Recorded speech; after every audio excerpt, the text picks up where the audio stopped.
HOA Karen charged me $3,000 for using my lake, so I legally raised her HOA fees by... I bought the house for one reason. The lake.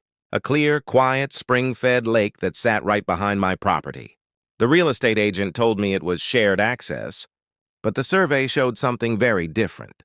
The entire lake bed belonged to me, not the HOA, not the neighborhood. Me. For the first few months, everything was peaceful.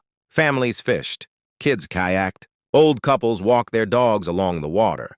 I didn't mind. I even paid out of my own pocket to keep the shoreline clean. Then HOA Karen showed up.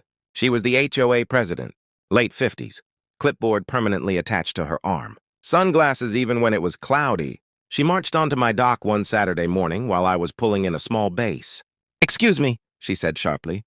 "You can't be here." I laughed. "This is literally my backyard." She flipped her clipboard around and said the words that changed everything. "The HOA has decided you owe a $3,000 recreational usage fine for unauthorized access to a community water feature." I thought it was a joke. It wasn't. 3 days later, an official-looking letter arrived. HOA letterhead, stamps, threats, a demand for freeway, and a warning of liens if I didn't pay. I went to the HOA meeting that night. Karen was waiting like she'd rehearsed it. She stood up and announced to the entire room that the lake was a community amenity and that I was attempting to steal the HOA resources.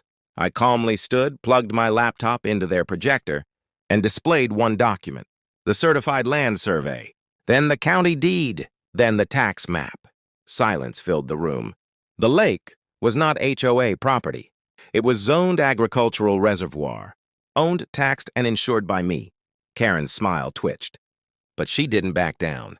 "Well," she said, "even if you own the dirt under it, the HOA controls the shoreline experience." That's when I stopped arguing and started planning. You see, when I bought the property, I also inherited something most people ignored, a private utility easement. It gave the landowner controlling the lake the legal right to charge water management, conservation, and environmental maintenance fees to anyone using it, including HOAs. So instead of suing her, I filed paperwork. I registered the lake as a protected private water resource. I hired an environmental assessor. I installed water quality sensors. And then I sent the HOA a very polite, very professional invoice. Annual environmental impact and conservation fee. Amount due, $5,000 per household. Karen exploded. She sent emails calling it extortion.